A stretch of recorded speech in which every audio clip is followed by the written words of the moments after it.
Bienvenidos a la sesión de seminario. En esta oportunidad tenemos al profesor Atkinson, que incorporó la universidad recientemente, durante un alto trabajo, hace mucho tiempo, en un montón de temas de machine learning, análisis de texto, y le pedimos que nos pudiera dar una charla en el seminario hoy día, porque justamente muchas de las cosas que él hace se relacionan bastante con crear ingeniería industrial y operación, cosas que se nos área tremendamente útil, así que por lo mismo me dediqué a participar y John, por suerte, dijo que sí, así que muchas gracias, John. Y... Todo sea amor. Así que muchas gracias, John. Gracias. Bienvenido a todos, no sé por qué iba a decir eso. Buenos días, me quedé pegado con el programa. Ya, a ver, lo que voy a tratar de hacer en estos 50 minutos es básicamente presentarles un trabajo bien sencillo que realizamos con el estudiante de posgrado hace un par de años atrás, en realidad. Un año atrás, en realidad. Sobre un tema que básicamente es una mezcla entre aspectos que tienen que ver con el lenguaje, matemática e informática, los tres en uno, básicamente. Ya, eso por un lado. Por otro lado, la apuesta del trabajo que les voy a mostrar era desarrollar algunos modelos para algo que ya voy a explicar, que sean lo más eficiente posible, lo más simple posible, porque hay mucha tecnología que es extremadamente sofisticada, pero cuando uno va a procesar una gran cantidad de datos, del tipo de datos que vamos a ver, básicamente ahí, digamos, se pierde toda la efectividad. Entonces, la gran apuesta, además una hipótesis que voy a discutir por ahí, era básicamente desarrollar un modelo que pueda hacer esto en poco tiempo, de una manera bastante efectiva. ¿Ya? Lo que les voy a hablar básicamente es lo que en inglés se llama el assessment, o la evaluación de ensayos. Evaluación automática de ensayo. ¿Qué es lo que es un ensayo para nosotros? Lo había puesto en parte en el resumen. Los ensayos lo podemos ver como un texto que alguien escribe y que posteriormente alguien tiene que evaluar. Ahora, la tarea de evaluar un ensayo generalmente es hecha por humanos, por evaluadores con algún mayor o menor grado de expertise, ¿ya? Por ejemplo, un requerimiento típico que hay en el sistema de educación chileno es que, y en general los sistemas de educación, cuando tratan de incentivar o promover la buena escritura, la buena producción de un texto a los niños, es básicamente los niños escriben un ensayo, básicamente. De hecho, aquí en la universidad realmente que también lo están haciendo para los primeros años. O sea, es un ensayo y básicamente escriben sobre un tema, y la visión de un profesor, si tengo un curso de 50 estudiantes, tomar cada uno de los ensayos y después evaluarlo, ¿ya? Y obviamente ponerle una nota, no solamente un número, sino tratar de determinar dónde pueden estar los problemas de ese ensayo, ese texto, qué es lo que hace bien, qué es lo que hace mal, ¿ya? Entonces, generalmente, por mucho tiempo, podría decir hasta hace unos 10 años atrás, toda esa evaluación era, y sigue siendo muchos aspectos manual. O sea, hay expertos que les pagan, básicamente, y hacen esa evaluación, leen, tienen que darse el trabajo de leer cada ensayo, evaluar, y luego establecer los posibles errores que comete el estudiante, para el caso de un ensayo estudiante. Pero también esto podría darse para un paper, ¿ya? Podría darse para una cierta evaluación que estoy haciendo sobre un cierto trabajo científico, y antes de ver el aspecto propiamente tal técnico, uno lo que quiere ver es si más o menos tiene lógica lo que se está diciendo, ¿ya? Y para... A ver, no tengo... Ya, voy a hacerlo con el teclado, ¿no? Entonces, básicamente, vamos a hacer una introducción a esto, vamos a hablar de la temática general muy brevemente, voy a tratar de avanzar rápido en eso, tenemos poco tiempo, sobre User Assessment, que es la evaluación de ensayo. Le pongo automático, obviamente, porque es lo que decía previamente, que usualmente no es automático la forma como se hace, ¿ya? Y luego les voy a mostrar un modelo y un método, básicamente, que desarrollamos para tratar de evaluar estos ensayos de una manera un poquito más efectiva que lo que hace la tecnología actual, y algunos experimentos que realizamos. Les quería pedir en un minuto que lean lo que está ahí. Esto no lo inventé yo, lo saqué de algún lado, noticias relativamente actuales. ¿Ya? ¿Todos terminaron? ¿Sí? ¿Les calza? ¿O captan algo extraño? ¿A ojo humano? ¿Tiene algo aparentemente extraño, cierto? Si ustedes se fijan, está bien escrito, usan las palabras también usadas, desde el punto de vista del léxico que se llama lingüística está bien usado, las frases también construidas, por lo menos localmente, pero algo así como que no entienden, ¿cierto? ¿Y qué es lo que no entienden? ¿Alguien puede decir? ¿No? No hay conexión. Entonces, cuando uno escribe bueno, esto lo hice a propósito porque saqué estos dos párrafos de noticias totalmente disímiles, ¿ya? Entonces, generalmente cuando uno lee y revisa un paper o lee un ensayo, uno está esperando que el texto, lingüísticamente hablando, siga una cierta lógica, ¿ya? Esto es una explicación que una vez di a unos lingüistas, es un trabajo de lingüística e informática, con unos lingüistas puros, y se les paró los pelos así. Entonces, pero para nosotros la forma fácil de entender esto es que una suerte de rompecabezas, son piezas que uno tiene que encajar de tal forma que tenga una cierta lógica que a uno, como lector, ¿cierto?, le permita entender. ¿Ya? Lo que ustedes no entienden, básicamente, este ejemplo muy sencillo, pero que hay una conexión aquí que no calza, ¿cierto? Que hay un eslabón perdido. Entonces, obviamente, lo que estamos viendo ahí, estamos en presencia de un ensayo, o en este caso una noticia, que está pésimamente mal escrita. Los periodistas saben hacerlo muy bien, de hecho, porque para ayudarlo a uno a entender, cuando el texto se puede complicar, le colocan los títulos arriba. Pasa que automáticamente cuando uno dice cosas como, bueno, Su Excelencia inauguró el hospital número 40 este año, entonces arriba aparece un nombre del presidente inaugurando. Ya, si no fuera por eso, me cuesta mucho entender. ¿Ya? Entonces ahí hay un primer problema, ¿cierto? ¿Cómo evaluamos eso? Obviamente eso no lo podría escribir un periodista profesional, sería pésimo, la evaluación de ese ensayo sería mala. Y este otro, no sé si alguien ha visto esto, no les voy a decir todavía a dónde, no les pido que lean el paper, pero que solamente lean el título. Seguramente algunos van a encontrar algo raro, otros van a encontrar que, chuta, no puedo decir que en realidad es extraño porque no es mi tema. Lo más probable esas son las posibilidades que están en su cabecita actualmente. Pero si empiezan a leer las palabras, por lo menos que están en el título, se van a dar cuenta que incluso si algunos siguen más rápido el abstract, como que habla pura tontera. ¿Sí o no? Trata de unir cosas que, claro, está bien escrito, pero que no tienen sentido, pero que nadie puede negar. Este paper fue generado automáticamente por un programita que causó toda una revolución, más o menos en el 2005, se llama el SiteGen, es un generador de paper científico que uno básicamente le coloca el tema que quiere. Fue desarrollada por estudiantes del MIT, porque querían probar que había unas conferencias que no eran de muy buena reputación, que aceptaban cualquier trabajo. Entonces lo que hicieron un programita que supuestamente generara papers que hablen puras tonteras, pero aparentemente coherentemente. O sea que era muy complicado probar que realmente sí, puede ser, pero en realidad no estoy seguro. Pues ustedes se dan cuenta, empieza a mezclar cosas que no tienen ninguna relación. Entonces ahí, claro, ahí está el caso extremo. No sé si alguien se acuerda, fue muy famoso el caso porque hasta en la BBC, en la CNN, es toda una polémica por esto. Bueno, eso todo tiene que ver con lo que se llama generalmente en el manejo del lenguaje o lingüística en general, o los lingüistas le llaman el manejo de la coherencia, la cohesión. Generalmente cuando nosotros escribimos, todas las unidades, desde las palabras, las oraciones, los párrafos, el texto, tienen una cierta lógica. Si esa lógica no es la adecuada, lo que ustedes van a causar es que el que está leyendo, ¿cierto?, tenga serias dificultades para entenderlo, por tanto es importante. Y de hecho, para nosotros en el ámbito más académico, no se extrañen si por mucha maravilla que ustedes escriban en un paper, basta que no sea muy coherente o que el lector no haya entendido bien y rechazado. O sea, de hecho, es más, o en revisores yo he visto, en todas partes se huese nada, que solamente lo hacen en base al puro resumen. Ni siquiera leen el resto. Dicen, bueno, si el resumen es coherente, si alguien no entiende, no entendí, listo. Y como es anónimo, uno no tiene posibilidad generalmente de rebatir, hasta ahí llegó nomás la vida del paper, ¿ya? Entonces, básicamente, esto es como formar un rompecabezas que tiene cierto razonamiento lógico, ¿ya? Cierto razonamiento lógico que generalmente está basado en ciertas conexiones que hay entre las palabras. Algunas son explícitas y otras no son tan explícitas. Por ejemplo, si yo hubiera partido un párrafo escribiendo pero, o sin embargo, usted seguramente tampoco me entiende, dice, pero sin embargo, ¿qué? O sea, algo faltó. Por tanto, una pésima escritura, a alguien le falta un argumento, ¿ya? De hecho, es tan así que, por lo menos en el ámbito científico, esas relaciones están más o menos estereotipadas, están más o menos identificadas. Entonces, de hecho, hay bueno, por lo menos aquí en Chile hay una que yo conozco bien de cerca, pero hay muchas en el mundo, que lo que hacen ayudan a la gente a escribir buenos papers. ¿Y cómo lo hacen? Básicamente lo apoyan en todo el manejo lingüístico de coherencia. Entonces hay ciertos como, por así decirlo, marcadores que uno debería usar en el paper, de tal forma que el revisor pueda entender bien más allá de lo técnico, porque puede ser una maravilla técnicamente, pero si nadie lo entiende, hasta ahí llegó. ¿Ya? Entonces hay empresas que se dedican a hacer eso, son humanos básicamente lo que lo hacen, y se llaman editores científicos, básicamente. ¿Ya? Entonces, hay una tarea fundamental ahí que es cómo evaluamos la calidad de ese texto, de un texto en general, sea un ensayo, sea un paper, lo que sea que se está produciendo. Obviamente también aquí hay un montón de cuestionamientos, porque depende si el que lo está produciendo es un niño, ¿cierto?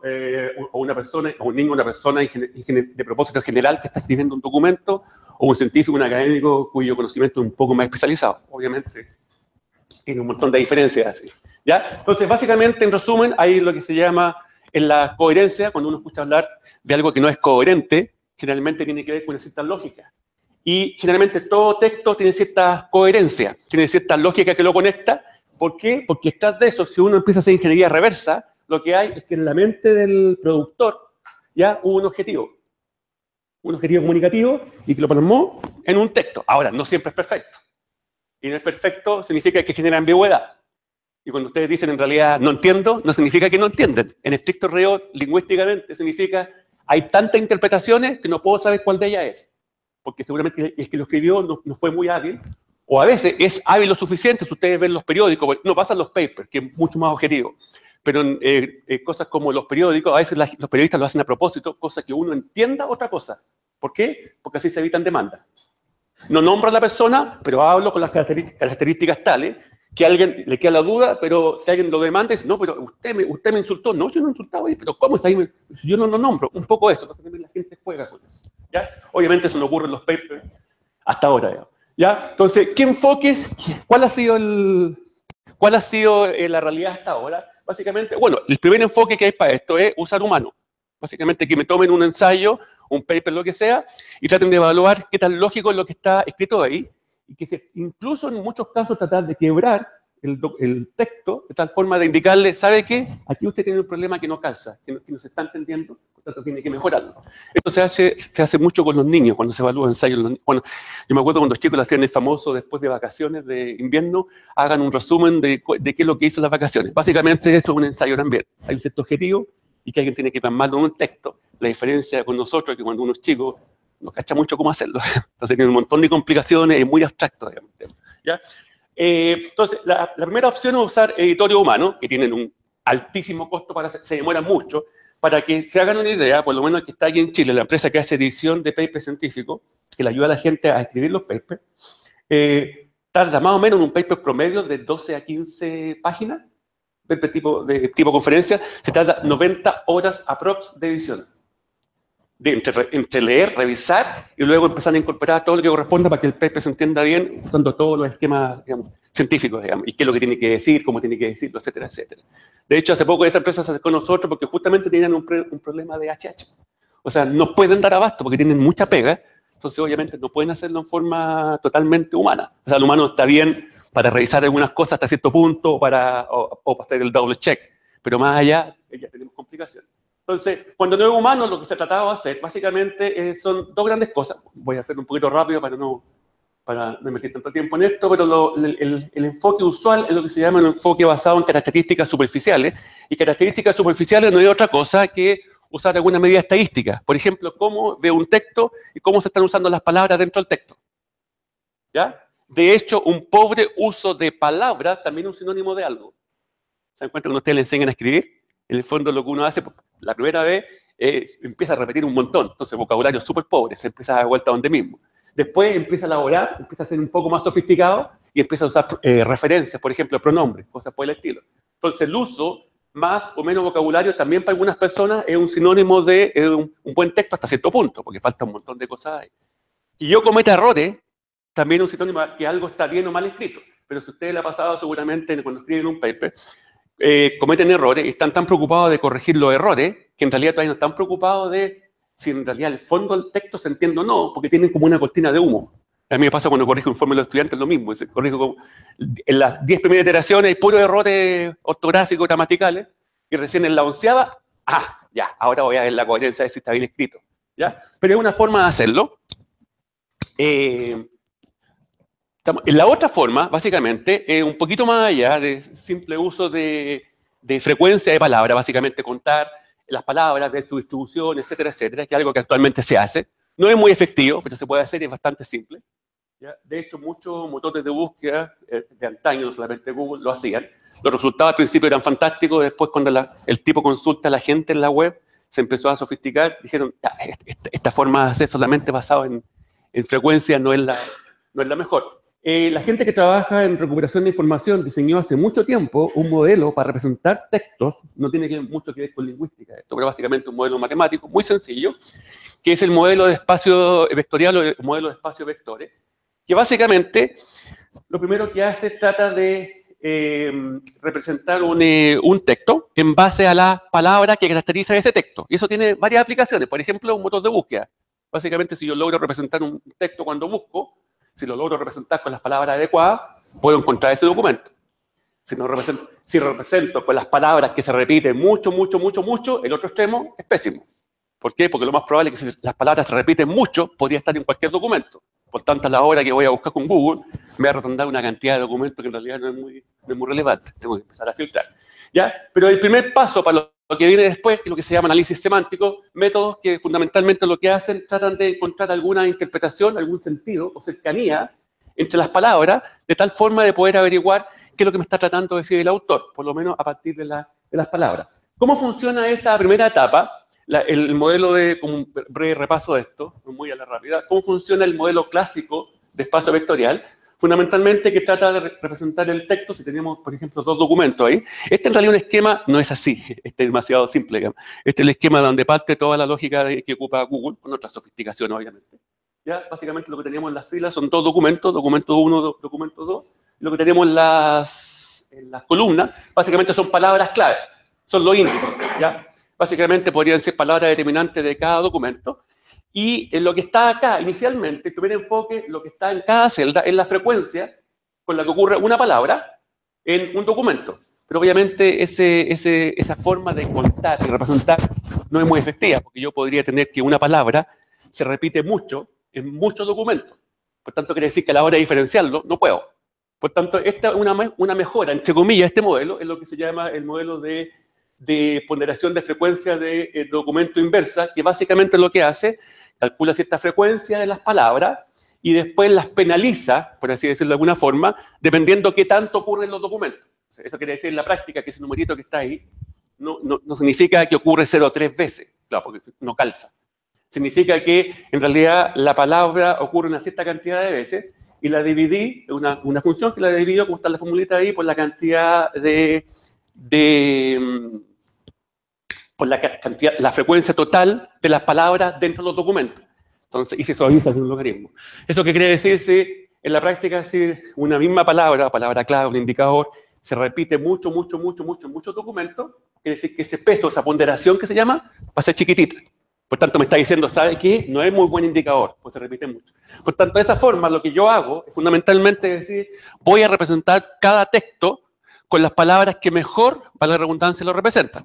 ¿Qué hago con eso? ¿Para qué eso es útil? Básicamente porque si tengo eso, ustedes, bueno, lo pueden ver como fila, como columna, yo lo que tengo matemáticamente ahí son vectores. Entonces, lo que podría hacer es generar todo eso en un espacio multidimensional, y lo que tengo para cada documento, cada oración, depende de lo que queramos hacer, tengo un vector que puedo comparar con otro. Entonces podría determinar cosas tan sencillas como, a ver, quiero ver la cercanía entre un documento y otro. ¿Qué tanto se parecen? ¿Qué tan cercano es?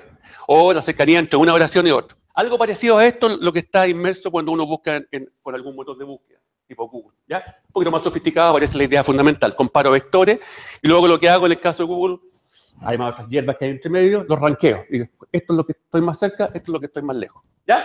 ¿Estamos? Pero obviamente ahí tenemos altos problemas. Primero, los datos son altamente dimensionales. Difícil que ese ejemplo sea realista. Los documentos son muy grandes, tienen un montón de conceptos, un montón de palabras, por tanto son datos altamente dimensionales. Y la siguiente pregunta que viene es, bueno, ¿necesitamos todas esas dimensiones? Podríamos reducirlas y quedarme solamente con las dimensiones que son las más importantes. La pregunta es cómo determinamos cuáles dimensiones son las más importantes.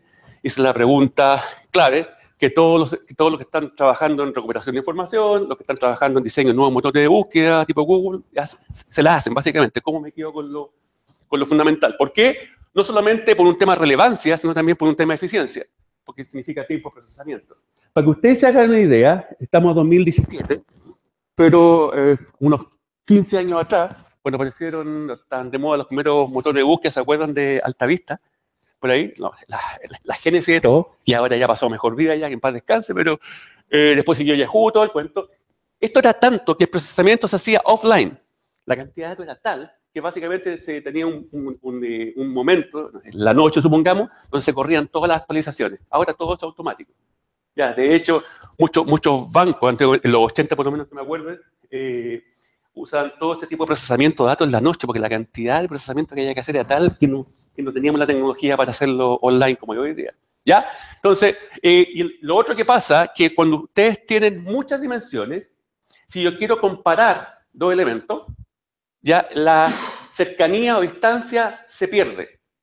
Si a ustedes todos los trato de comparar por el hecho si tienen cuántos ojos tienen, y cuántos pelos tienen, y cuántos brazos, seguramente no los voy a poder diferenciar. ¿Ya? Pero si empieza a ajustar, bueno, algunos sí dice Rodrigo, algunos, quienes tienen menos pelos, pucha, que penca el ejemplo que digo, o sea, uno se puede, ya, pero, ¿cierto? Entonces, si empieza a reducir las dimensiones, ustedes se dan cuenta que lo que yo creí que era parecido, no es tan parecido, o al revés, y con eso juega mucho esta estrategia, ¿ya? Entonces, una forma de hacer eso, voy a avanzar un poquito, es básicamente utilizar métodos que tratan de reducir esas dimensiones para que la forma en que yo represente una palabra, una oración, un documento, sea significativa de tal forma que cuando los compare, esa es la esperanza, que me compare con la distancia que realmente hay entre ellos. Ustedes seguramente están pensando que tiene que ver esto con lo inicial. Pues ustedes se dan cuenta, hay una cierta lógica. Porque cuando ustedes leyeron el primer ejemplo que puse, que obviamente no era lógico, no era coherente, el principal problema es que la conexión que había entre ellos conceptualmente era lejana. Si yo hubiera estado conectando cosas vectorialmente, por así decirlo, que fueran cercanas, no hubiera pasado eso. Ahora no es la única forma. Esta es la relación que hay, por eso estamos invirtiendo un poco de tiempo en eso. Entonces, podemos reducir dimensiones y un poco lo que decíamos, al reducir estas dimensiones, muchos métodos tratan de hacer esto, algunos exitosos, otros no tanto, lo que empieza a aparecer son relaciones ocultas que yo no me había dado cuenta, de cosas que a lo mejor eran aparentemente distantes. ¿Por qué? Porque había demasiado ruido. O sea, los comparé a todos por el número de ojos, los pelos, el número de pelos, etcétera, etcétera, y no hay ninguna diferencia entre ustedes. Pero a la hora, por ejemplo, que empiezo a reducir y comparar por género, empiezan a haber diferencias. ¿Quién tiene más o menos pelo? No voy a mirar para allá. Empieza a haber más y menos diferencias. ¿Se dan cuenta? Entonces se empieza a ser similar o disimilar algo que aparentemente no era. ¿Ya? Entonces, básicamente hay un método, y varios que han aparecido en función de esto, un método bien clásico, que es capaz de hacer esto, que se llama un método de análisis semántico latente. Y lo latente viene del hecho que es un método matemático adaptado por lingüistas, que es capaz de reducir las dimensiones de manera tal de capturar la estructura que en el tiempo se mantienen los datos, lo que está de fondo, lo que no cambia, que por efecto del ruido obviamente me puede generar información falsa. Entonces, lo que hace LSA fundamentalmente es un método matemático de descomposición de matrices, si uno quiere verlo así. Parto de la matriz original, que es una matriz de frecuencia en el fondo, que tengo documentos y tengo palabras, documentos, como lo quieran ver, ¿ya? Que era el modelo tradicional de espacios de vectores, ¿cierto? Pero ya hemos dicho que el otro tiene un cierto problemita ahí. Entonces, lo que hace esto, descompone, ¿ya? Con un cierto método de descomposición de valores singulares que se llama SVD. Y lo que hace después, al descomponer, trata de reconstruir nuevamente, pero ocupando menos dimensiones. La esperanza es que al ocupar menos dimensiones, voy a rescatar cierto tipo de relaciones ocultas que antes no la veía con mucha claridad. Y voy a poner un ejemplo que no es mío, no es original, así que súper claro para entenderlo quizás. Supongamos que tenemos, yo lo resumí a títulos, pues estos deberían ser documentos, habrían 9 documentos, ya 9 documentos, yo rescaté los puros títulos por un tema de tiempo, ¿ya? Lean cada documento, un paper completo, ¿ya? Pero si ustedes se dan cuenta, leen rápidamente algunos títulos, más o menos ya sabrán de qué se trata el documento, sin necesidad de tener todo el texto. Entonces, lo que se hace primero en esto es tomar los pseudodocumentos, en este caso son títulos, se extraen las palabras más determinantes, hay métodos para eso, las palabras más o los conceptos más importantes, y lo que se hace, se traspasa a una matriz de términos por documento. ¿Ya? Si ustedes se fijan, habían 9 documentos, y lo que está en la fila básicamente son los conceptos clave, las palabras clave de cada documento. Y lo que ustedes ven en la celda, inicialmente, es la frecuencia. Entonces, ese 1 que está ahí, ¿hay un 2, no? Sí, hay un 2 acá. Ese significa que la palabra system aparece en el documento C4, y que yo numeré C4. Tan simple como eso. ¿Ya? Este es el modelo más simple de espacio de vectores, ¿ya? Que obviamente muchos motores de búsqueda ahora antes usaban al principio, pero después tuvieron un pésimo resultado, ¿ya? Si ustedes hacen el ejercicio de calcular algunas, toman, por ejemplo, los vectores de 2 palabras que están acá, o sea, toman 2 filas, y comparan, no sé, con la función coseno, una correlación, lo que sea. En este caso, lo que ocupé es una correlación de Spearman, si no me equivoco, el R, y comparé 2 conceptos. El human que está por ahí, arriba el primero, y el user. Ustedes ven conceptualmente, human y user deberían estar muy similares. O deberían estar muy cercanos. ¿Sí? ¿Se ve? Olvídense el número mientras tanto. Conceptualmente, si ustedes lo piensan, human y user, claro, un usuario es un tipo humano en realidad. Por tanto, si yo comparara vectores, la lógica me dice que esos vectores deberían estar súper cerca. O la correlación debería ser súper alta. O sea, los dos están sumamente conectados. Que estén conectados no significa necesariamente que sean sinónimos. Podrían ser, por ejemplo, si yo analizo texto, voy a encontrar que, texto de la Biblia, voy a encontrar que Dios y el demonio, los vectores están súper pegados. ¿Sí? Pero lo pueden hacer. Pero no significa que sean sinónimos. Significa que ambos coocurren muy frecuentemente. Por tanto, lo que está haciendo acá, dijimos, comparemos el human user y el human con minors, que se supone que no tiene que ver. Pero fíjense la correlación que obtuve. O sea, me está entregando información que no corresponde. La correlación, de hecho, me está entregando negativa, primero. Y segundo, me está diciendo que entre este y este la correlación es peor que para este. Y debería ser al revés. ¿Se dan cuenta? ¿A eso por qué está pasando? Porque estamos metiendo tanto ruido con tantas dimensiones que a lo mejor no aportan, que obviamente no estoy rescatando qué es lo que hay, cuál es el conocimiento oculto que está por ahí.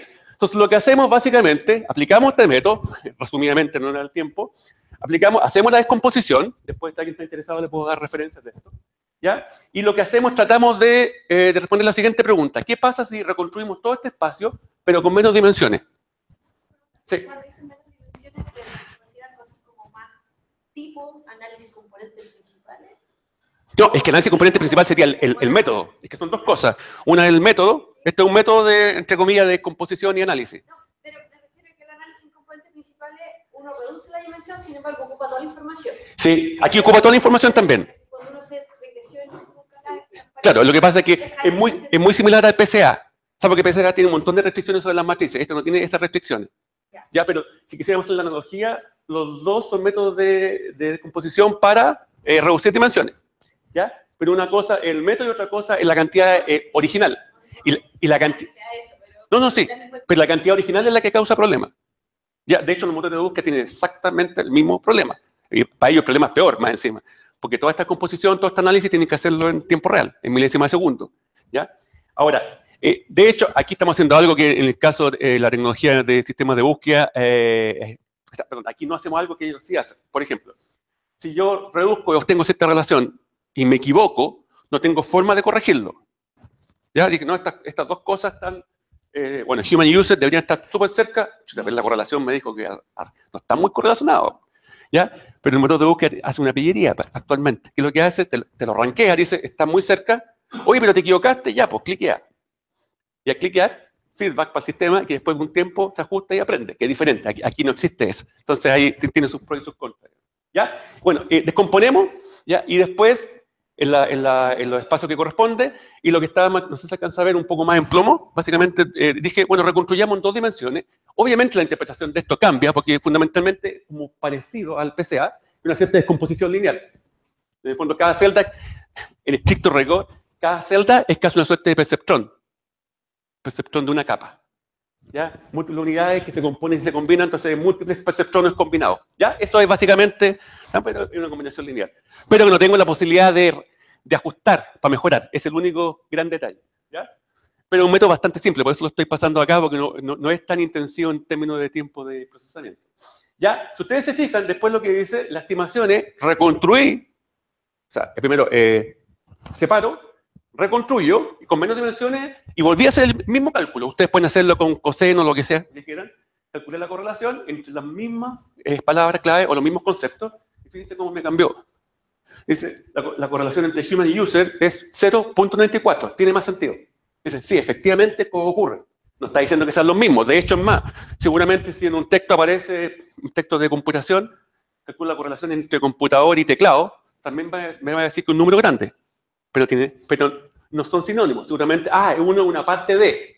Sí, pero es que no está ahí. Para saber cuál es la relación específica tengo que escarbar, que no es materia de lo que voy a ver ahora, digamos. ¿Estamos? Y si ustedes se fijan, miren lo siguiente. Que con más negativo, donde le corresponde estar. O sea, en el fondo se lo hubieran hecho con coseno, ¿cierto? El de arriba de human user le hubiera dado el ángulo cercano a 0. Y el otro más alejado. Es un poco la gracia. ¿Para qué sirve todo esto? Básicamente, sirve todo esto como una herramienta que podríamos utilizar para evaluar lo que hablábamos inicialmente, que se llama la coherencia textual. Así que es un poco el foco de la discusión. Entonces, coherencia textual es básicamente esta lógica, este razonamiento que nosotros queremos determinar o evaluar a partir de un texto, ocupando ciertas características simples o complejas de un texto. Inicialmente habíamos visto que lo que hacen algunas, incluso las personas mismas, los humanos cuando editan, se fijan en las palabritas claves que tiene, cómo la usa, cuál es la distribución, los errores que comete, etcétera, etcétera, etcétera. Entonces, si ustedes se fijan, si leen rápidamente esto, es parecido al primer ejemplo que poníamos. Seguramente si ustedes leen por oración, lo van a entender relativamente bien. Si lo juntan, algo pasa. Porque la armada del rompecabezas queda mal. Entonces eso es básicamente lo que, digamos, lo que hace lo que trata de evaluar un método de evaluación de coherencia. Básicamente, no sé si ustedes han escuchado el concepto, a pesar que uno generalmente lo asocia a política y no tiene que ir con política, quizá una aplicación nomás. Generalmente un texto uno lo puede ver como un discurso. Y un discurso básicamente una suerte de razonamiento lógico que uno hace con lo que está expresando el texto. Que haya un discurso político, un discurso científico, un discurso periodístico, ese otro show, digamos. Ya son aplicaciones de... Pero es un discurso con cierta lógica. Si no, sería una suerte de secuencia característica que no tiene ningún sentido. ¿Ya? Y para esa coherencia uno la puede ver fácilmente porque seguramente ustedes ven el ejemplo, se dan cuenta que las palabras están bien, o sea, están bien escritas, no hay errores, aparentemente. De hecho, el sentido de esto lo pueden determinar fácilmente, el sentido de acá también. Pero algo aquí no les calza, no están, seguramente en su cabecita están pensando, esto no habla de las mismas cosas, entonces falta algo ahí, ¿ya? ¿Estamos? Entonces, generalmente, ¿qué modelos se emplean para eso? Hay un modelo clásico y posteriores variaciones. Un modelo clásico que es lingüístico y computacional de discurso para tratar de entender lo que alguien está expresando en un texto y para saber si es coherente o no, ya que es la teoría del centrado, desarrollada por ahí un poquito antes de los 80. Se hizo famoso ahora porque hay herramientas computacionales que son capaces de implementarlo, porque usualmente es bastante sofisticado. Y otro método que se llama las mallas o la grid de entidades, que es una variación de lo que vamos a ver. ¿Ya? Voy a saltar un poquito en el tiempo. Supongamos que tengo esas oraciones que están ahí. Esas tres que están ahí. ¿Ya? ¿Cierto? Yo envío una cámara poderosa en el shop, ¿cierto? Él se la mostró a Bob y él la compró. Para que ustedes puedan entender eso, ¿qué tendría que haber pasado? ¿Qué condiciones se tienen que cumplir? De hecho, tendría que haber una cadena de razonamiento. De hecho, para que yo pueda entender y decir, efectivamente, en el caso anterior era simple, porque yo les daba toda la información. Pero aquí no les doy toda la información. ¿Qué es lo que hago? Se las dejo para que ustedes razonen. ¿Ya? Entonces, ¿qué es lo que va haciendo el cerebro acá? Va procesando lo que va haciendo en la primera oración, identificando, seguramente ustedes lo hacen, cuál es la entidad principal. El problema es cuando hay más de una. ¿Ya? Segundo, lo que hacen acá para entender si es que efectivamente tiene lógica con respecto a lo anterior, dependería de aquí, estoy haciendo referencia. Hay un pronombre, el it. Entonces, estoy haciendo referencia a algo que estaba nombrado antes. Ustedes se fijan, en el caso inglés es un poquito más fácil del español. ¿Por qué? Porque aquí me están filtrando. Si fuera un algoritmo sería un poquito más sencillo, porque me están diciendo que es un pronombre it. Y eso sí o sí tiene que estar referenciando a algo que no es una persona. O su número era parecido al his o el her. ¿Cierto? Por tanto, el algoritmo que resuelve eso, para inglés un poquito más sencillo que para el español, me debería asumir que el it se refiere a la cámara, que es uno de los objetos principales de ahí. Entonces, primero lo que tenemos que hacer es identificar cuál es el centro. ¿Cuál es el centro de la oración? Luego ver si está conectada con la siguiente y de qué forma está conectada. ¿Qué pasaría si hubiera hablado de cámara y aquí hubiera hablado de piscina?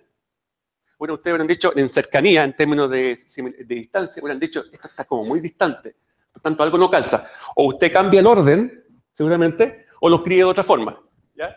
Y aquí pasa lo mismo. Entonces lo que ustedes tienen que hacer es primero determinar si la secuencia es la correcta, y para eso tienen que determinar a qué estoy haciendo referencia. Entonces la tarea de generalmente el análisis de discurso se puede resumir en construir un modelo de discurso, o sea, cómo se está razonando, y resolver por algún método, nosotros lo hacemos muy bien como humanos, a pesar que a veces ahí tenemos algunos problemas para razonar, resolver en ese caso lo que se llaman los pronombres, que aparentemente ahí es súper sencillo. El tema es que se aparece más de uno. Sí.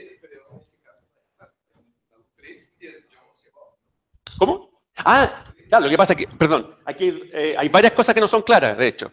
¿Quién es el sujeto y quiénes son los objetos? O sea, el sujeto, claro, aquí estoy haciendo mención al he.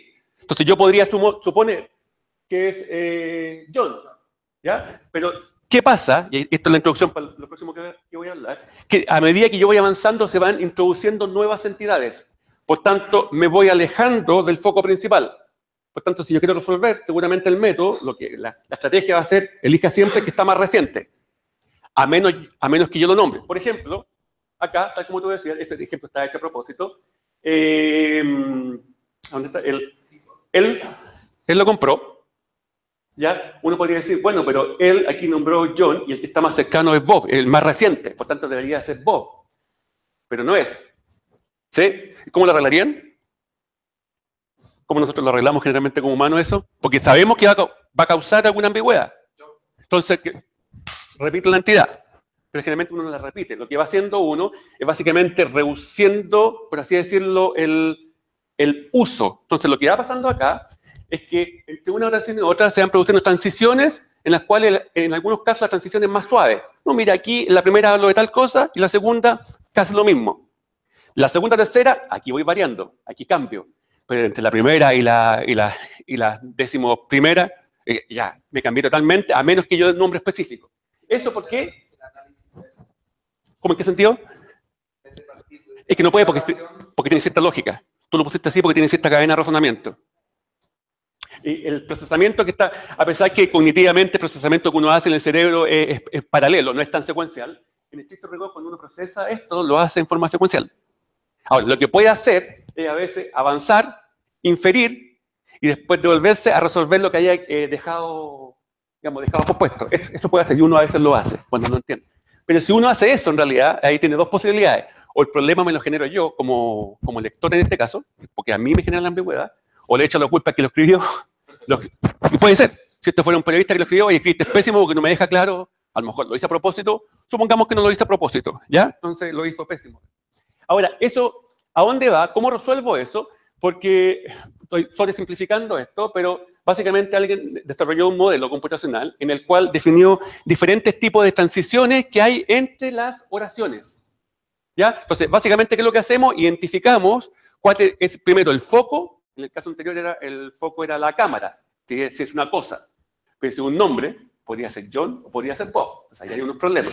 ¿Ya? Entonces lo que hizo básicamente es identifiquemos cuál es el centro, por eso se llama teoría del centrado, cuál es el centro de cada oración, y luego movámonos de una oración a otra.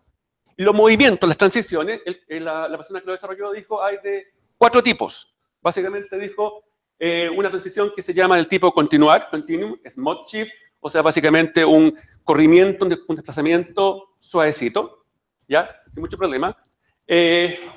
Retenga el centro que tenía antes, o sea, en el fondo me está diciendo, estoy hablando lo mismo. Y ya es un corrimiento ya heavy, o sea, empecé a hablar en la primera oración estaba hablando de, no sé, de la presidenta, y aquí empecé a hablar, no sé, del velador, no sé, del iPhone que me compré ayer. Por tanto, el corrimiento del centro es totalmente diferente. Por tanto, en base a eso, dijeron, una vez que lo identifico, lo que hace estos métodos algorítmicos, dicen, ok, ¿usted identificó cómo son las transiciones entre una oración y otra? Sí. Ya, no quería entrar en detalle por un tema de tiempo, pero lo que corresponde, lo sé básicamente son los centros.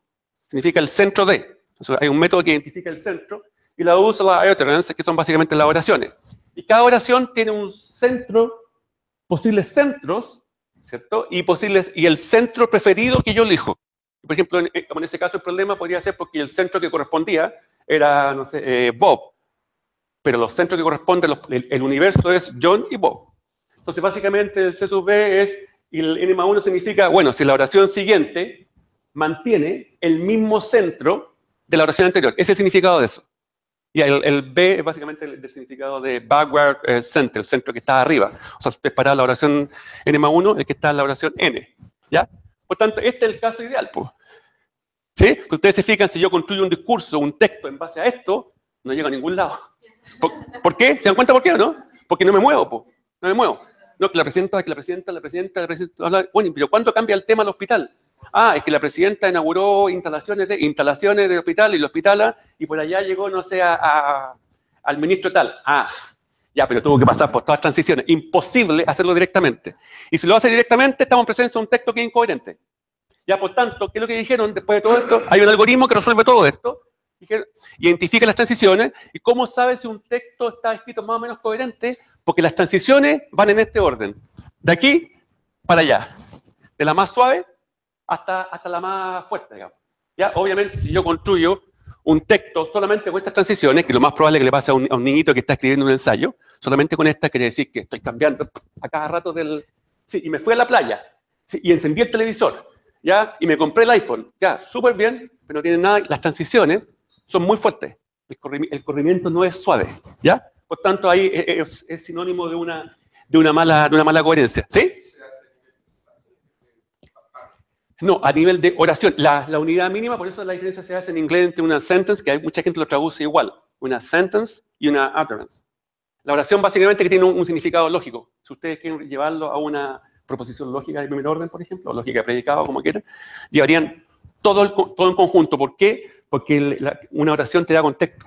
Entonces, seguramente para interpretar el centro, tienes que conectar oraciones. Claro, pero los párrafos están compuestos de oraciones. ¿Te fijas? Entonces uno básicamente parte de lo más chiquitito en el fondo. Palabras, oraciones, sentencias, oraciones o enunciados, que se llama generalmente, los lingüistas le llaman enunciados, párrafos, etcétera, etcétera, etcétera. ¿Ya? En general en lingüística, en la conexión que hay entre oraciones es lo que se llama cohesión. Cuando uno dice esta cosa no está muy cohesionada, o sea, algún conector falta ahí. Pero cuando es entre enunciados, un poco más complicado, pasa esto. Este fue el primer enfoque, un poquito antes de los años 80, en dar cuenta de cómo se podría manejar esto computacionalmente de forma factible. Porque cognitivamente nosotros lo hacemos y lo hacemos muy eficientemente, pero hasta esa época no había un modelo eficiente computacional que lo hiciera. O sea, para hacer esto mismo, cognitivamente la cantidad de posibilidades de nuestro arbolito de búsqueda que tenemos que explorar es millones. Puede parecer súper trivial. De hecho, vimos 3 oraciones. Dice, pero ¿cómo si son 3 oraciones? Súper fácil e inferior. Sí, pues 3 oraciones. Un texto completo en que la gente nos escribe en forma perfecta es mucho más sofisticado. ¿Ya? Entonces, ahora, esto tiene sus complicaciones. Identificar quiénes son los centros primero no es muy trivial. ¿Ya? Es más, fíjense, problema de este ejercicio clásico. La clave de que por qué los motores de búsqueda funcionan es que hacen un supuesto grande. El supuesto es que usted busca para palabras clave y los documentos que tengo guardados los indexo para palabras clave. Y nadie se hace problema, total es gratis. ¿Cierto? Nadie se queja. Ya, le hago la siguiente prueba. Esta frase que está acá, póngala en un documento, una página web, postéenla. Y luego búsquenla. ¿La van a encontrar? No. A menos que pase un par de semanas, que alguien haya hablado de a quién se refería con el HIP, no la van a encontrar, porque el sistema no es capaz de procesar el discurso, no es capaz de resolverlo. Entonces, generalmente, si yo pongo esta frase, seguramente sí, obviamente. Si quiero buscar documentos que hablen de yo, me voy a encontrar esta. Pero esta no me la van a encontrar nunca. Ahora, el problema es grave. Y cada vez está siendo peor. Si ustedes ven no solamente internet, perdón, la búsqueda, documentos, ven las redes sociales, los humanos, las personas, nosotros no nos expresamos con puras palabras clave. De hecho, si ven en Twitter, hay una referencia media loca. Sí, estoy de acuerdo contigo. Chuta, contigo. ¿Quién es contigo? ¿Quién es? Ya, estoy de acuerdo. Fíjense, estoy de acuerdo. Ya, ¿en qué estoy de acuerdo? Si ustedes quieren entender, tendrían que seguir todo el flujo. Ah, tienen que ir para arriba. Ah, se refiere a tal. ¿Ya? Por tanto, esto de que no, usted escribe así, el motor de búsqueda es perfecto, no es tan así. De hecho, si ustedes lo buscan, si buscan esto, me va a decir, yo lo inventé. Es decir, pues igual me encontró documento. Sí, po. ¿Qué le encontró? Un documento que habla de he y el bat. Sí, pues está bien. Po. O sea, lo buscó textualmente, comparó las distancias entre los vectores, dijo, sí, hay uno. Por tanto, van a aparecer 800.000 por 800.000 documentos que hablan de estos mismos. ¿Ya? Por tanto, es fiel reflejo que obviamente el sistema no es tan astuto y no está procesando el discurso, está procesando solamente palabras, nada más. ¿Ya? ¿Estamos? Entonces, eso es básicamente el modelo.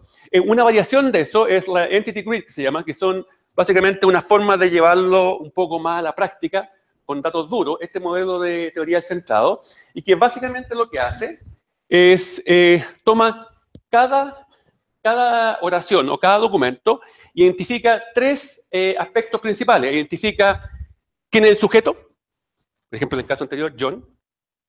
¿Qué más? El objeto, ¿ya? El libro, no era libro, era cámara. Libro, ¿cierto? Cámara, o lo que sea, como objeto, y alguna otra componente. Entonces, identifica, y a diferencia del modelo anterior, lo que hace, ¿sabe qué? El supuesto es que tras de esto hay patrones en los datos. Hay ciertas transiciones que se empiezan a repetir más que otras. Entonces, lo que hace, usa un modelo probabilístico muy sencillo, que es básicamente un modelo que se llama de bigrama, que este que está acá, y calcula las probabilidades de ciertas transiciones. Entonces, por ejemplo, se da cuenta que hay ciertas regularidades en los documentos, en cómo ocurren las cosas. Entonces, básicamente lo que trata de hacer posteriormente este modelito es que la coherencia de un texto cualquiera, formada por una serie de utterances, oraciones o enunciados, es básicamente una suerte de sumatoria de unas probabilidades ponderadas de un cierto rol, un cierto rol gramatical, que un poco lo que decíamos, esto de identificar un sujeto, un objeto y u otro elemento. La probabilidad de que haya un rol, dado que previamente en el documento haya existido algún otro rol. ¿Ya? Básicamente una probabilidad condicional.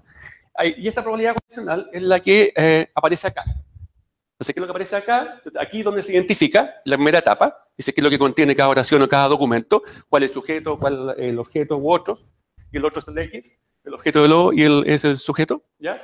Y aquí básicamente el significado de esto es, en los documentos, cuál es la probabilidad que aparezca esa secuencia, el sujeto y sujeto. Entonces, lo que aparece aquí, la interpretación del 0.002 esa es la probabilidad que aparezca esa secuencia de transiciones. En el modelo anterior, si ustedes se dan cuenta, el modelo es básicamente basado en criterios, en reglas, no hay números metidos entre medio. Eso tiene que ser identificado por un lingüista. Entonces tiene un montón de complicaciones. Esto lo hace un poquito más factible. ¿Sí? ¿Hay un punto? No, perdón. ¿Ya? Entonces, eso básicamente a grandes rasgos. El experimento que hicimos básicamente es probar. ¿Estamos en el tiempo? Estamos bien.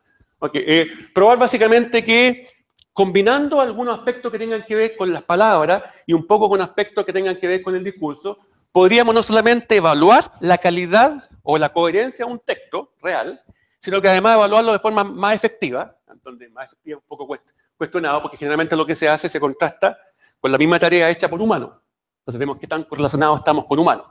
Si estamos peor, estamos mejor, y además comparado con otros métodos. ¿Ya? Entonces, básicamente exploramos esta combinación de métodos basados en discurso y métodos basados en características superficiales, estadísticas, etcétera, etcétera. Ahora, fíjense, esto es tan importante, no sé si se percató alguien, si alguien lo hizo, lo más probable más de alguno aquí lo hizo. ETS es la empresa a esta altura que coordina el TOEFL, ¿sí? Que es un organismo bastante importante. El TOEFL desde hace bastante tiempo empezó a hacer, aparte de la evaluación que hace vocabulario, con selección múltiple, tiene una etapa de producción, de escritura. Uno tiene que escribir, y lo que escribe es un ensayo. Imagínense ETS haciéndolo manual. Imposible. O sea, hay miles de personas simultáneamente en el mundo, en determinadas fechas, haciendo el TOEFL escrito. No lo puede hacer uno, obviamente antes se hacía, pero es costo altísimo. Ahora siguen cobrando lo mismo como cuota, pero igual siguen haciendo, pero ese es otro cuento, pero igual lo hacen en forma automática, digamos. Ese es un cuento que nadie les lega. ¿Ya? Entonces, obviamente ellos tienen la necesidad de hacer eso y generaron algunos modelos ahí, todavía no les ha funcionado muy bien, pero igual han automatizado cosas interesantes, digamos. De hecho, un poco más del 70% de la pega ya la están haciendo en forma automatizada. Ya estamos hablando que la carga de trabajo igual es alta. Claro, ustedes me dan un ensayo, claro, lo que me preguntaron en el TOEFL, así, chiquitito, es de cabros chicos. Sí, pero multiplíquelo por todos los que dan el test simultáneamente, o sea, estamos hablando de grandes cantidades de datos, por tanto no me puedo dar el lujo, por lo menos ETS dijo, esta cuestión no está buena para el negocio. O sea, claramente las HH son altísimas y el costo de los evaluadores es alto también, no lo puede hacer cualquiera. Ya, si lo hiciera cualquiera, después uno empezaría a cuestionar, bueno, pero ¿quién me evalúa la calidad del ensayo, digamos, para decirme que no tiene sentido? ¿Ya? ¿Vamos? Entonces, básicamente, el modelito de esto funciona de la siguiente forma. Tenemos un conjunto de datos que fundamentalmente son ensayos. Son ensayos que han sido anotados o etiquetados o ya evaluados por expertos humanos. Que expertos humanos han dicho, estos ensayos son algunos buenos, estos ensayos algunos son malos, y le han colocado cierta nota. Entonces, eso va a ser básicamente nuestra muestra de ejemplo. Y sumando los elementos que habíamos hablado antes, hay toda una tabla que donde extraemos todas las características principales. Por ejemplo, extraemos algunos rasgos estadísticos, extraemos algunos patrones de discurso, como que les estaba mostrando, y otras cosas relacionadas. Y lo que hacemos posteriormente, bueno, además usando este método que le habíamos hablado de descomposición o reducción dimensional, que se llama LSA o análisis semántico latente, tomábamos estos datos que vienen de los ensayos y unos corpus, básicamente corpus de un conjunto de documentos que están hechos para cierto dominio. ¿Ya? Generamos un cierto espacio semántico y con toda esta combinación, lo que hacemos es que viene, que un poco la caja negra que esperaríamos, viene un ensayo, un texto básicamente puro, no está anotado. no está anotado por humano, puro, texto plano, y básicamente aplicamos un método de predicción, en este caso un random forest, una suerte de múltiples árboles de decisión, básicamente que ustedes ya conocen, le aplicamos estas características que extraemos antes, como mecanismo de representación, y lo que se quiere obtener, obviamente lo esperado, es el ensayo que se evalúe, diga, cuál sea la nota, y esa nota obviamente sea reflejo de cómo lo haría una persona. ¿Ya? Ahora, en este momento estamos en otra etapa que incluso seríamos capaces de decir, usted se equivocó acá. Eso rómpalo, porque hay algo que no calza. Pero por el momento, para muchas tareas, incluido el TOEFL, basta con que tuviera un puntaje porque le entreguen a ustedes. No sé si ahora lo habrán modificado, desconozco, el TOEFL hace mucho rato. No creo que dé recomendaciones, no creo que para tanto. ¿Ya? Pues si un colegio seguramente sí, la profesora les da comentarios, mire chicos, aquí está mal escrito, arréglenlo así, etcétera, etcétera. O si ustedes contratan los servicios de un editor para papers, seguramente él le va a hacer comentarios. Pero estas pruebas masivas lo dudo. En la nota nomás y punto. ¿Ya? Entonces, básicamente, ¿qué cosas se trataron de medir? Y esto existe, esto no es inventado, pero se usaba para otros propósitos.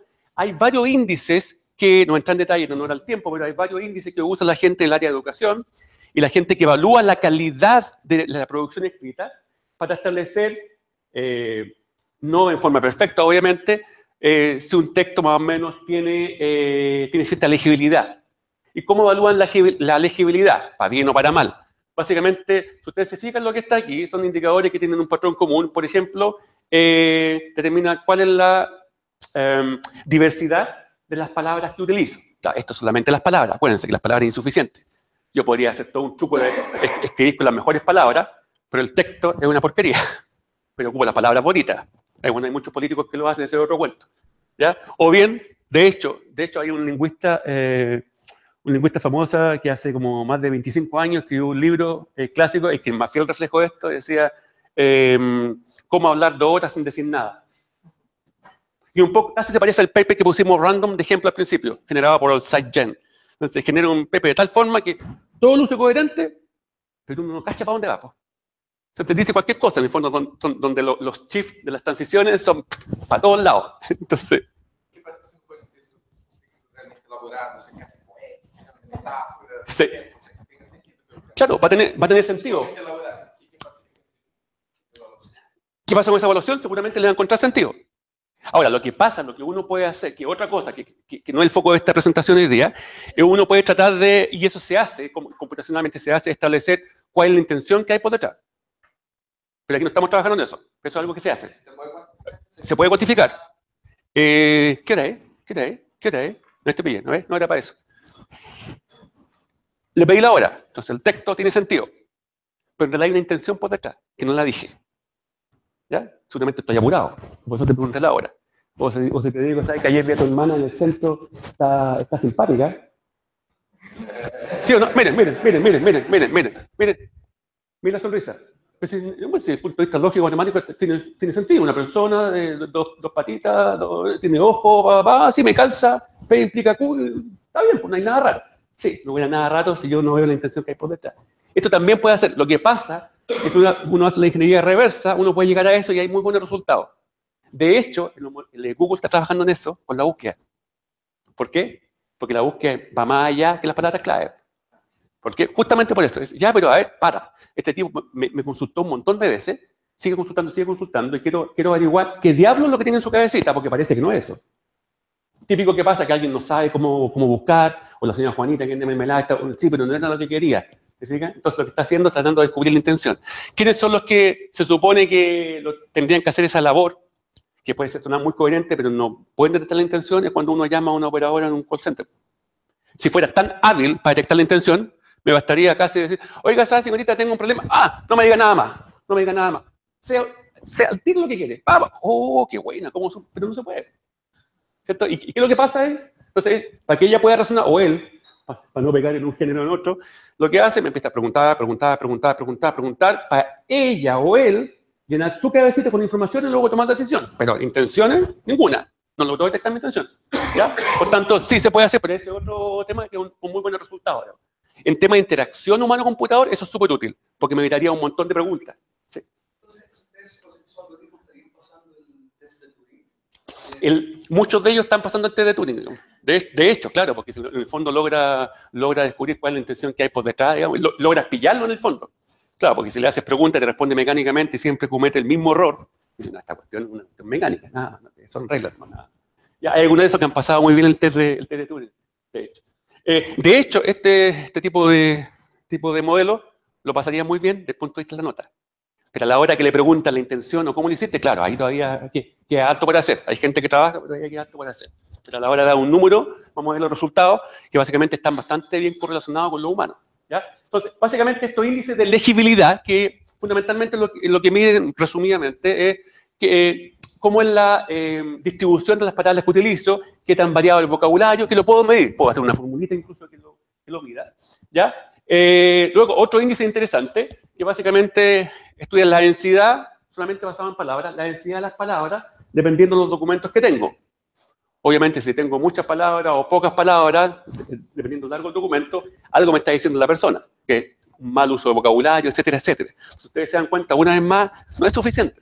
Alguien podría escribir bonito, con puras palabras bonitas, pero en realidad no es muy coherente. ¿Ya? Pero estos son índices que se han usado actualmente en muchos productos comerciales para hacer evaluación automática. ¿Ya? Y luego lo que hicimos básicamente implementamos estas características basadas en este modelo de Entity Grid, que es una variación de la teoría del centrado. ¿Ya? Y hay algunas características que también se extraen de los documentos. Una de las características que se extraen son algunos pesos ponderados, una formulita que está ahí, y los pesos tienen que ver con cómo se distribuyen las palabras dentro de los documentos. Y por otro lado, capturamos este espacio semántico que hablábamos, vía LSA, que nos permite, entre otras cosas, calcular similaridades. De hecho, uno podría pensar esto en que, si yo veo las oraciones, ¿cierto? Las construcciones, yo podría pensar en que si logro determinar la cercanía que hay entre una y otra, puedo determinar en definitiva cuenta cuál es la transición que hay entre ellas. Si tengo un coseno muy, muy pequeño, un coseno muy grande, algo me está diciendo. ¿Ya? Ahora, no es siempre tan fácil, pero... ¿ya? ¿Cuál es la idea de esto? En la práctica, que yo tuviera un texto, ¿cierto? Puro. Ese texto lo puedo descomponer, lo puedo separar en oraciones. Esas oraciones las llevo a esta representación vectorial del SA, ¿ya? Por ejemplo, u otro mecanismo similar. Genero vectores que básicamente permiten comparar y mediante algún cálculo de similaridad, en este caso, por ejemplo, coseno, lo puse de forma muy general, puedo establecer qué tan cercano o qué tan lejano está. De hecho, aplicaciones de esto interesantes hay muchas. Hace poco se detectó un plagio usando lo mismo. O sea, tenían dos textos que eran, de hecho, eran papers. Los textos que supuestamente escribían con palabras diferentes y cambiaban algunos órdenes, pero el sistema detectó que en realidad, en el fondo, eran exactamente los mismos, porque los vectores, descubrieron que los vectores eran muy cercanos. Y después, la sugerencia fue posible plagio, y después que lo leyó dijo, claro, ¿y qué es lo que hizo el tipo? Que hace un error que hace un engaño de cabro de primer año, le cambió las palabras clave, copió el texto, le cambió las palabras clave y después lo posteó, o lo envió al journal, lo que sea, y descubrieron que era el mismo, usando el mismo esquema, ¿ya? Vamos a ver esto. Entonces, hicimos algún experimento para probar el modelo. Hay un corpus real que se usa donde hay ensayos de estudiantes o tomadores de algún test X. Y esos ensayos básicamente son 8 grupos, en los cuales cada grupo está separado desde el punto de vista cuál es el curso, octavo básico. No son pruebas tomadas acá en Chile, son pruebas tomadas en Estados Unidos. Entonces, el nivel en el que está, el curso en el que está, cuántos ensayos por grupo, cuál es el número promedio de palabras por ensayo y el rango de puntaje que se le da a esos ensayos. ¿Por qué? Porque lo que tienen estos ensayos son anotaciones hechas por humanos que ya tienen notas. Si alguien lo corrigió, dijo, aquí está, esto es lo que existe. Entonces veamos qué es lo que el modelo puede hacer con respecto a esto. ¿Ya? Voy a saltar un poquito esto en el tiempo. Entonces se aplicó el modelo predictivo, que básicamente es un random forest, que fundamentalmente múltiples árboles de decisión que toman la decisión. Se hizo una validación cruzada y llegamos a esta cosa interesante que está acá. Este iniciador rata que está acá, el método que nosotros utilizamos. Y esto que está acá, el SFM, básicamente es la línea base, que es la línea base usando un método estadístico tradicional, o pseudo tradicional, que usan los métodos de evaluación automática de muchos productos comerciales. Y esas básicamente son las correlaciones reportadas. Claro, no es mucha la diferencia, pero igual hay un incremento con respecto al estado del arte, digamos, por lo menos en términos de la línea base. Y después lo que hicimos es medir el grado de concordancia o acuerdo, usando ciertas medidas estadísticas, ustedes a lo mejor las conocen, basadas en estas métricas CAPA, con respecto a cómo lo harían los humanos, que es algo que son los datos que están registrados, datos duros, y eso, obviamente, comparado con algunos productos que existen. Estos tres que están acá, que no entré en detalle ahora, son básicamente productos que ya existen, que hacen evaluación automática, ¿ya? Entonces, básicamente, este es el promedio, con unos valores parciales peores o mejores que el otro, pero básicamente este es el promedio. Igual logramos superar ahí, hay unos que no alcanzan acá. Este que está acá en Talimetro, no me acuerdo de qué empresa era, pero básicamente todo el resto está por abajo. Ahora, si ustedes se fijan en el detalle, no es necesario verlos todos, pero hay alguna sutileza que en algunos casos la correlación es peor que para otros. Y bueno, nosotros empezamos a investigar, nos dimos cuenta que algunos ensayos tenían un tópico de discusión, ¿ya? Es como que dijera, niñitos escriban sobre tal tema, y en otro era libre. Entonces, cuando era libre, ahí como que el modelo como que guateó, se puede decir. Digo, lo hizo bien, pero era mucho menos o un poco menos en algunos casos que el resto de los modelos. ¿Ya? El caso del ETS, del TOEFL, está por acá, estamos cerca. Está como en el 0.75. La tecnología que actualmente ocupan ETS del TOEFL. Entonces, igual está como bastante competitiva. ¿Estamos? Obviamente, o sea, el resultado que está ahí muestra que efectivamente sí, podemos hacerlo mejor. Hacerlo mejor significa que podíamos dejar en manos, esa es la gracia, podíamos dejar en manos del modelo para que evalúe básicamente casi como lo haría un humano evaluando esto. ¿Ya? Ahora, hay otra cosa que no se dice tampoco. ¿Ya? Si ustedes se dan cuenta, acá, esta es la letra chica, digamos, que tomamos varios grupos de ensayo, los 8 que hay ahí, y si ustedes sumaran la cantidad de datos, igual estamos poniendo al resto de los sistemas en unas condiciones bastante básicas, porque en la realidad son bastante más datos que eso. O sea, solamente estamos suponiendo que podemos extrapolar, digamos, de una manera bastante efectiva, pero en realidad si estamos procesando, no sé, 500 ensayos versus los miles que está procesando el TOEFL, es bastante diferente. ¿Ya? Sí.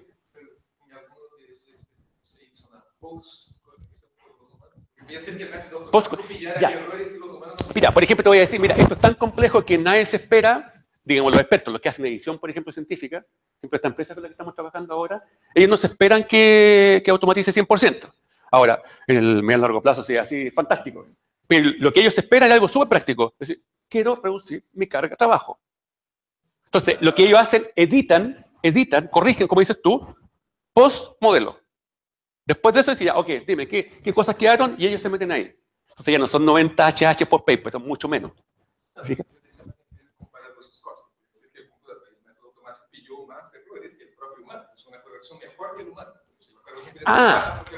Ya. Pero, ok, ya te entiendo. Lo que pasa es que acá, sí, se podría adaptar. Hace más de 10 años hicimos un ejemplo así, detectaba muy bien los errores. Pero acá no te está detectando errores, te está evaluando. Por tanto, para detectar errores tendrías que empezar a hacer un zoom ahí y hilar fino, ya, aquí, ¿dónde fue? Y empezar a detectar si hay una transición que no corresponde, ¿ya? Entonces, ¿cuál es el posible error que pudiera darse? Ahora, por ejemplo, lo que me ha dicho Eduardo, el gerente de esta empresa, ha dicho, claro, estamos evaluando la calidad, el ensayo, todo, pero a veces uno tiene que invertir tiempo en cosas más básicas. Es que el tipo no escribe bien las palabras, el tipo tiene error ortográfico, y después de eso yo corrijo, recién me puedo preocupar de la lógica en general del paper. Entonces, de hecho, me dice que estadísticamente, bueno, no me dio nombre para proteger su integridad, pero algunos académicos en alguna universidad, no en esta, el paper básicamente, post-edición, sufrió una transformación así de 80%. Ahora, para ello obviamente, lo bueno no es que automatice, lo bueno es la efectividad después. O sea, si logro yo editar, primero detectar, que es coherente, después irme al detalle del error, que no está haciendo esto solamente evalúa, ¿ya? Detalle de error, modificarlo y después mandarlo a un journal, a una conferencia, que lo acepten, obviamente de hecho ellos lo ponen como publicidad. Para ellos, no, nosotros le achuntamos tanto la evaluación, no, les da exactamente lo mismo. Dicen, no, nosotros nuestros papers después del trabajo de edición, le aseguramos que, no sé, por el 70% está aceptado, que generamos buenos papers. Bueno, ahí también se meten la pata a los caballos, porque claro, si ellos tratan de editar papers que no están en el dominio de ellos, pero son astutos. Lo que hacen, por ejemplo, que está en una empresa que evalúa generalmente o edita, o ayuda a editar, PP del área bio. Entonces, si a alguien le pasa seguramente un PP del área, no sé, por matemática, va a necesitar gente que le ayude. Por ahí se protegen un poco legalmente por la publicidad que puede ser. No, pero en este caso no evaluamos el error. Se ha hecho, sí, pero en este caso no. Habría que hacer un zoom, ¿ya? A lo más le estamos diciendo, esta cuestión no se entiende, de mala calidad, pero no podemos decir todavía en qué parte. Hay una aplicación que hicimos, un modelo realmente hace unos 2 años atrás, que podíamos hacer eso a grandes rasgos. Evaluamos algo como esto, una técnica más sencilla, evaluamos, y uno subía el texto por internet, o sea, póngame el texto que quiere evaluar, un clic, lo subía, le poníamos la nota y además le decíamos en qué parte del texto hay una incoherencia. Claro, porque por el tema semántico, por los vectores, uno podía saber más o menos dónde está el quiebre, dónde están donde hay un continuo que hablábamos antes, donde hay un shift, cosas por el estilo. Sabe que aquí, no sé lo que es, pero aquí arréglalo, porque falta algo. O falta algo, o también puede ser que sobre algo, o puede ser más complejo que eso. Sí. Son más o menos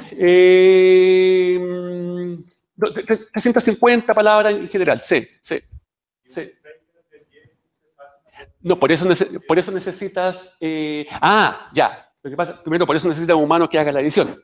Porque todavía, por lo menos, no es totalmente... Hay muchas cosas que se han automatizado en un 80%. ¿Ya? Pero es que la pega se facilita porque, a diferencia de un ensayo, tiene una subdivisión lógica explícita. Te la dan. Por tanto, tú si tienes el paper y partiste con la sección de introducción, después related word, etcétera, etcétera, etcétera, tú no empezás a mezclar todo. Tú dices, por lo menos en una etapa inicial, dices, vea que la coherencia esté bien en la introducción, dentro de la related word, dentro de bla, bla, bla, bla, bla. Después la segunda etapa es, ya te aseguraste que estuviera bien, listo, ahora veamos si la cuestión es coherente, porque si no, a veces que la introducción hable una cosa y en el related word hable de otra. Entonces, por eso, por lo menos los editores humanos hacen eso. Como que dividen en etapas, parten de lo más chiquitito, lo más simple, palabra, texto, párrafo, dentro de una sección. Por ejemplo, de hecho me di cuenta que algunos de ellos, que es como raro, pero se especializan en editar y ajustar el texto en la parte de experimento. Súper especializado, quizás ahí está el negocio, no sé, pues, no se dice, ya no, es que es para la otra área, tenemos esta otra persona que hace esto. No tiene la menor idea que se puede hacer eso, pero ellos lo hacen. Solamente vienen con la experiencia, con el tiempo, que era mucho más factible. Pero claro, se hace por secciones. Pero igual tienes que preocuparte que después haya coherencia entre las secciones, si no te puedo engañar. ¿Ya? De hecho, los métodos que no usan análisis de discurso, como lo estamos viendo, son súper, y por eso falló esto al principio, con las herramientas comerciales, súper fácil de engañar. Porque como no consideran relaciones de discurso, ¿cómo lo engaña? ¿Cómo lo hackea? Dice, pone un texto y ya, ¿qué estáis midiendo? La diversidad de palabras, listo. Pongo un montón de palabras, estudia. ¿Qué más? Frecuencia baja, que no repitáis mucho las palabras. Ya, bajemos la frecuencia, lo evaluaba y tenía nota, no sé, por 6, 9. Pero si tú veías lo que está escrito, no tenía sentido. Entonces, ahora uno del TOEFL no puede hacer eso. Porque hay una parte que todavía está siendo hecha por humanos. ¿Ya? Entonces, pero en ese caso los editores humanos tienen su cierta heurística, digamos, para aproximar el problema porque es muy, muy complicado. ¿Ya? Y de hecho, no me acuerdo cuánto es el largo, pero creo que el TOEFL era casi de un ensayo. Casi si no me equivoco, ¿no? Alguien que lo ha hecho recientemente debería ser con el orden de un abstract, una cosa así. El GRE tenía antes, sí.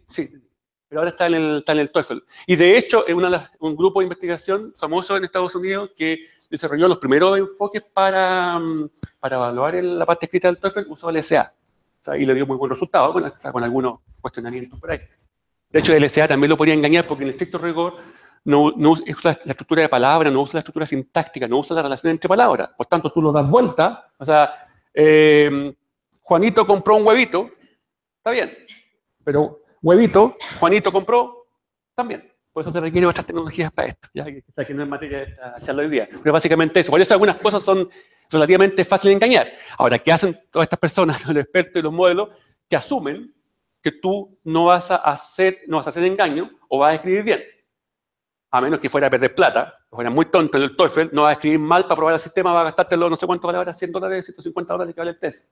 Entonces, generalmente ellos asumen que tú vas a escribir bien, por lo menos en las palabras. ¿Ya? Eso básicamente, para terminar. Bueno, tuvimos relativamente buenos resultados. Obviamente la correlación con humanos fue básicamente el método que propusimos. El que daba mejor resultado, o sea, perfectamente lo podíamos poner a evaluar. Funcionaría relativamente bien, por lo menos mejor que lo que existe. Y de hecho, ojo, aquí también tenemos un bias súper tramposo, porque estamos suponiendo que los humanos lo hacen súper bien, y la verdad es que no es así. La cantidad de errores es altísima, y más como una planta industrial, porque te están pasando miles de documentos, es obvio que hay una probabilidad de error que va a evaluar cosas, ya a las 12 de la noche ya corrigiendo, bueno, para adentro. Entonces, de hecho, el ETS en algún momento hizo un reporte en que dijo eso, no, sí, nuestros expertos son los mejores del mundo, bla, bla, bla, pero claro, como todo humano comete error y las tasas de errores son altísimas, entonces también la comparación es injusta desde ese punto de vista, ¿ya? Hay harto que hacer. La parte de considerar otro aspecto lingüístico, como la parte sintáctica, otro aspecto más profundo, que es algo que está todavía al debe en todos estos modelos. Sin embargo, hay cosas que se pueden agregar, pero después entramos al trade-off entre, claro, agregamos esto para que sea mucho más efectivo, pero el tiempo que te toma procesar todo eso ya escapa a nuestras manos. Entonces, claro, si tú quieres que, no sé cómo está haciendo el TOEFL ahora, pero si tú quieres pasarle 1000 por 1000 por 1000 por 1000 ensayos y que te los tenga evaluados la próxima semana, súper bien. Quizás aunque sea súper ineficiente el método, lo va a hacer igual, total, estás preocupado de la efectividad. Punto. Ahora, si queremos resultados en tiempo real, digamos, ahí la cosa se complica un poco más. Entonces hay forma y forma de hacerlo. Pero como decía inicialmente, la apuesta que fue interesante acá era que un método relativamente sencillo, que básicamente puede hacer lo que en forma súper aparentemente sofisticada hacen los otros métodos, y no solamente métodos teóricos, o sea, herramientas comerciales. No sé cuánto están costando ahora, pero obviamente no están pensadas para uno generalmente, salvo que uno utilice cosas como corrector ortográfico de Word, cosas así, que en realidad no ayudan mucho, son solamente básicamente edición simple y tampoco verifican coherencia. De hecho, si ustedes están escribiendo en Word y cuando aparecen todas las frasecitas marcadas en colores, no significa que entendió que sea coherente. Seguramente escribieron frases que, no sé, se equivocaron en el tense del verbo o cosas por el estilo. Ah, corrija, este en pasado, no en presente. Ah, ya. Pues la cosa básica. De ahí para allá, si es coherente o no. De hecho, Microsoft está trabajando en eso porque lo ve como una ganga ahí, porque hay un nicho importante, digamos, ¿ya? Pero no es por lo menos esta aplicación, la gratis por lo menos, la gratis que uno usa en Word no hace eso, ¿ya? Listo, bueno, gracias, no sé si hay...